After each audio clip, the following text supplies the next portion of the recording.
one can, perhaps a writer can, or people who are clever with words, but I don't know myself sometimes, you know.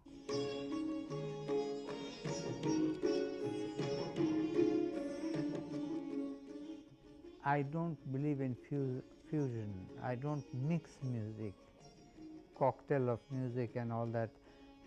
This is something which I have not done.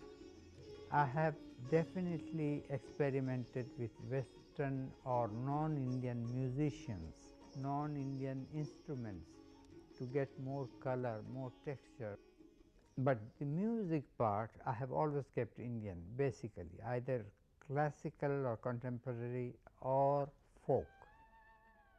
I have had all the great awards that are possible outside India from different parts of the world, but to get such a great honor and award from your home country, from our own people and government, it means very different and something wonderful. That's the beauty of our classical Indian music.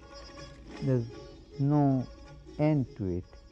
If anyone feels that he has achieved, I consider him to be a very lucky man, but I have not been that lucky. I feel that there's so much more to do, and that's what I'm working on.